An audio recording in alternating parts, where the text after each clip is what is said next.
Welcome and thanks for joining us on Talk the Walk. Well, Security Secretary Chris Tang joins us today to discuss how his bureau plans to transform the Chief Executive's vision into fruition. Thank you, Mr. Secretary, for sitting down with us. My pleasure. So, Mr. Tang, first I would like to talk about Article 23.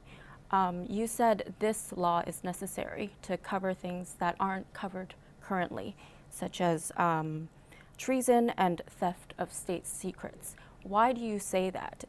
Are these crimes rampant at the moment? All right. First of all, treason and theft of state, which includes espionage, is very serious offense. I think one is too many. So that's the reason why we have to prevent such things to happen. And actually, when you look back what happened since 2019, in Hong Kong, there's a sort of a color revolution. They're trying to subvert the Hong Kong government and as well as the central government. So I think we have to safeguard the national security. As you can see, like what happened in the past, apart from those street violence. In fact, in one of the trials that Jimmy Lai is facing is about colluding with the foreign forces. And in one of the trials of two of the defendants, which they plead guilty in courts of colluding with foreign forces in endanger national security. In fact, in the court process, it has been disclosed that like ex-intelligence officers of a foreign country is working with Jimmy Lai and try to, in fact, they induce and incite those two young defendants to go to a foreign country and to try to do something that will endanger national security. As you can see, there's a lot of evidence saying that there's a lot of activities that's endangering the security of Hong Kong and our country that's happening in Hong Kong. So can you tell us a little bit about the timeline right now? Can you give us a hint on what we can expect to see next and how soon? All right, the timeline will be as soon as possible, as this is a complicated issue. So we have to use the 2003 version as a starting point, but we have to also see what had actually happened in the past 2 years, and we have to see how the national security law are being used in the courts, and is there any comments from the courts that we have to take note in drafting of the Article 23. So we need some time.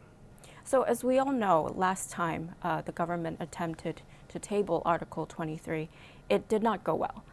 What is different this time that makes you confident that it will go well? I think the situation is totally different from now and 2003. Because at that time, there's no, the general public have no idea about what is endangering national security matters. Unlike, in 2019, our citizens can see clearly what happened on the street. There are petrol bombs falling at the street every now and then, and there are efforts trying to subvert the government of Hong Kong. So I'm sure the people of Hong Kong now see clearly what is the importance of national security to safeguard their daily life.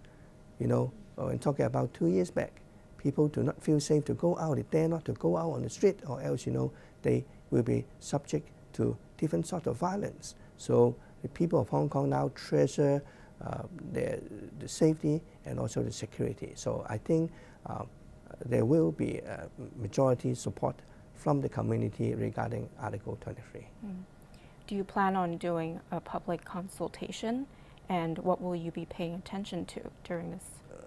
For sure, public consultation will be one of our process.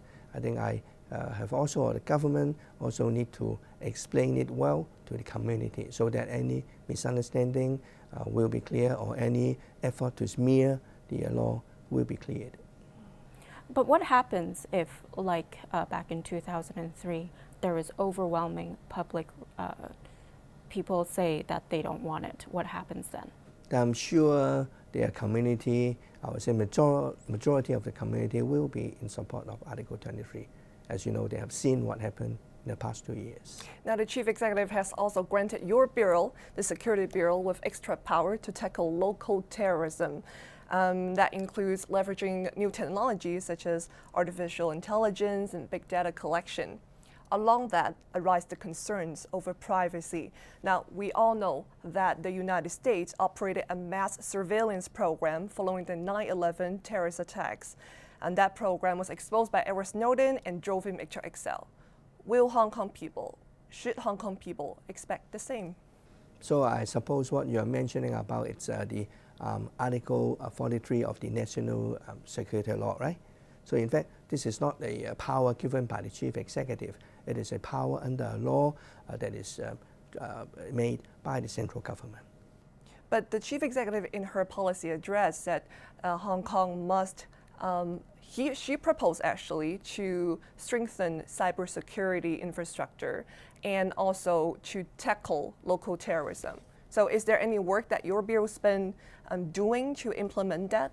Probably you're mixing things up. So you're talking about two different things. One is Article 23 and the other it's cybersecurity law. There's two separate things. Yeah, but I'm asking about local terrorism. All right, so maybe I come back to your point. So regarding power, right? Is it about the power in investigating local terrorism cases, right? So in fact, it's not just in investigating terrorism cases. It's about national security cases.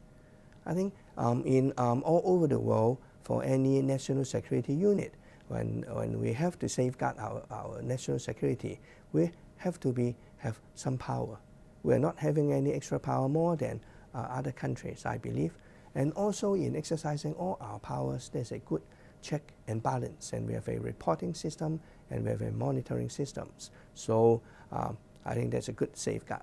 So by bolstering intelligence gathering that's inside the policy address in order to counter terrorism, by doing that, people's privacy in Hong Kong won't be infringed. Of course, you know, if you are not criminals, if you are not causing a danger of their national security, you don't have to worry about that because there's a very stringent monitoring of how we use the power. So if you are a innocent people of Hong Kong, you won't be afraid. Okay, let's talk about the actual law enforcement against suspected offenders of local terrorism. Now, last week, a couple were arrested for possessing firearms and ammunition. Are they terrorists? All right. So you're talking about the cases where we seize one firearm and 90-something bullets, right? Yes. So on that occasion, first of all, there's a very clear definition about terrorism. It's not just use violence. The point is that you have to use violence with a will to advance your political or religious or ideology cause. So just using violence is not necessary to be a terrorism. On the case that you have mentioned, we have arrested them for possession of arms and ammunition. Of course, we are investigating whether they are relating to any terrorist act. But for the time being, we arrest them. It's not for terrorism. It's for possession of firearms. Okay, so now in the future cases, hypothetically, in the future prosecution against terrorism cases, how do you intend to prove intent in this crime? All right, so that's why we have to get evidence. So we have to see individual case. The evidence may be, some of their plots, some forensic, some other evidence. Okay. Now, I've heard that you've said that everyone is equal before law. Can you, Mr. Secretary, right now, right here, promise the Hong Kong people a clear line, a firm line will be drawn between unlawful behavior and our fundamental rights guaranteed by the Basic Law and the Bill of Rights? I'm sure. So everyone, it's a guarantee with their rights. And yet you have to observe the law. So the law is a very clear line. How do you plan to make that distinction? What actions would you offer to back up that? I think if you commit a crime, it's a crime. If you do not commit a crime, it's not a crime. I think the line is very clear. Whether you have committed an offense or not, your human right is being guaranteed. Every right is being guaranteed. And whether you are committing a crime or not is another issue.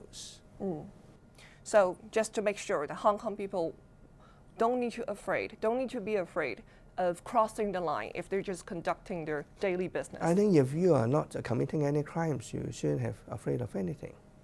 Okay, well, we'll pick it up after the break. Talk the Walk will be back in a moment. Don't go away.